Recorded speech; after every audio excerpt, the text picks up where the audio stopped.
I hope you have a secret money printer stashed away at home in preparation for your next Bahamas cruise, because starting next month, the price to go there is about to triple. And the news gets worse for any cruisers traveling to private cruise line islands in the Bahamas, as the local government there is drooling to sink their teeth into even more of your money. Plus, an extremely popular Carnival ship has broken down, and it threatens to affect an entire month of itineraries. Let's roll the intro.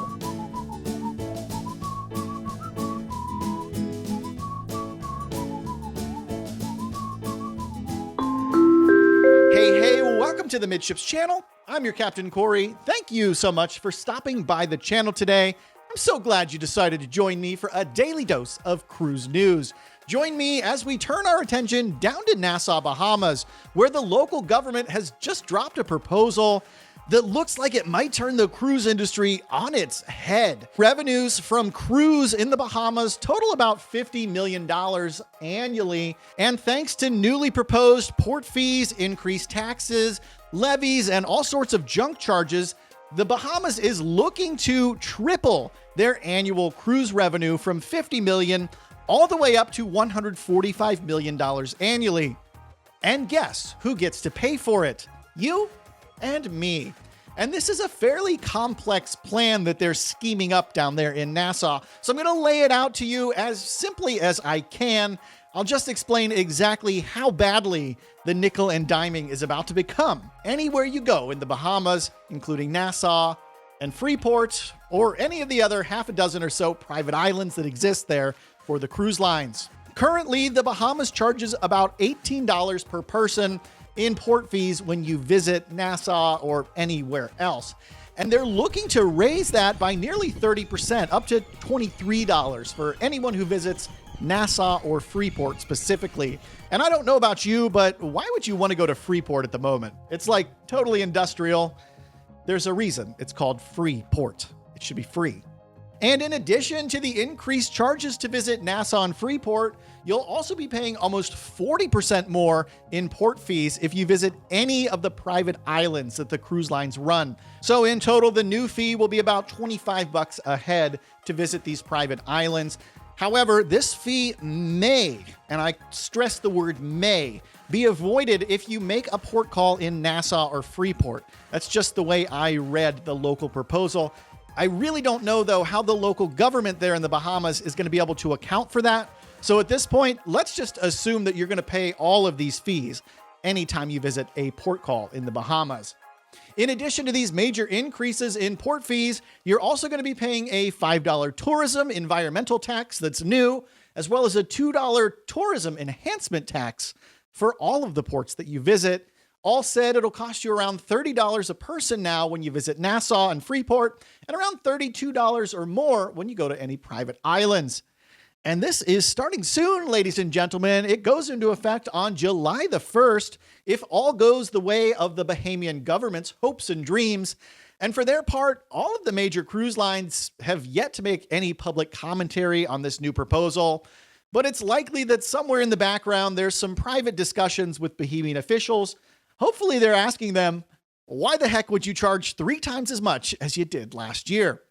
Now, with many cruise lines already heavily invested in the Bahamas, and some even in the midst of major multi-hundred-million-dollar projects there from the likes of Carnival, Disney, and Royal Caribbean, there's pretty much no way that you're going to be able to avoid these junk fees moving forward. Our fingers, though, do need to be crossed that the cruise lines can shake the Bohemian officials by their collar and bring them to their senses a little bit. After all, most of these cruise lines share equity in their ownership, they pay local workers, and massively contribute to the local economy already down in the Bahamas. What's the old quote? My daddy used to say, never kick a gift horse in the mouth. Let me know your thoughts on this massive tripling of prices to visit the same islands down in the Bahamas in the comments down below. I've always wished there was a way to exempt yourself from some of these port fees and taxes if you don't actually get off the ship in port. That'd be really handy every time in Nassau. But you know what costs a whole heck of a lot less than stopping in the port of Nassau? Well, nearly everything in the Midships Amazon store. Yeah, it's time to pay a few bills, y'all. Just watch the clock up here. It's only going to be a few more seconds. In the Midships Amazon store, you can find anything I take with me on every single cruise. Things like cool fans, I'm using one right now, t-shirts, magnets, luggage tags, all the essentials. It's the best way to support this channel without spending a dime extra for the products, and you're going to get something amazing that I personally use. Check it out. There's a link in the description down below. Now let's take the cruise news out to the West Coast. We're heading down to Los Angeles, the city of angels. Well, actually, we're heading south of there. We're going to Long Beach. We need to talk about the Carnival Panorama, a Vista-class cruise ship. As a matter of fact, the newest Vista-class cruise ship. Now, if you're a longtime cruise news junkie like I am, you've probably already been aware of the technical propulsion issues that have plagued the Vista class ever since its inception. And now this technical speed bump has struck the Carnival Panorama yet again, as Panorama is currently limping along over in the Mexican Riviera, unable to make her top speed. These propulsion issues are said to be expected to affect all of the upcoming itineraries over the next month or so for guests booked on Panorama. This includes cruises from June 3rd through July 1st. And when we've seen issues like this in the past with Vista-class ships, they've ultimately needed to be pulled out of service for a couple weeks to fix the propulsion units underneath. And it was actually really cool to watch the Carnival Vista back in 2019. They had to bring in the world's largest floating dry dock. Take a look. It floated all the way over from Europe, lifted the Vista out of the water, down in the Bahamas for about 2 weeks. Later on, the ship was able to come back into service. This is tantamount to having a new car, letting you down and leaving you on the side of the road. Hopefully, Carnival knows what they're doing and can get this repair expedited here in the next couple of weeks so we don't have to see a floating dry dock off the coast of Long Beach.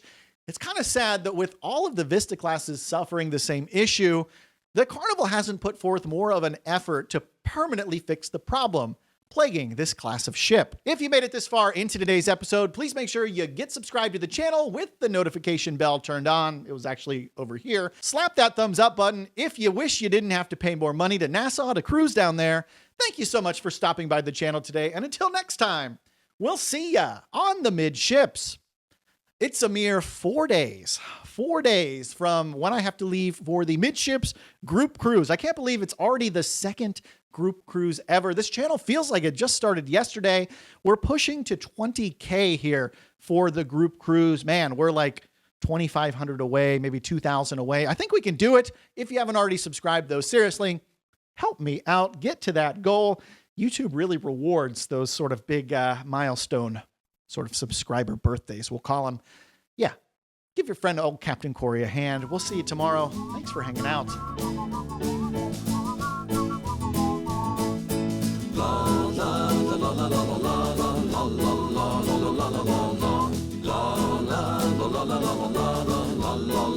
La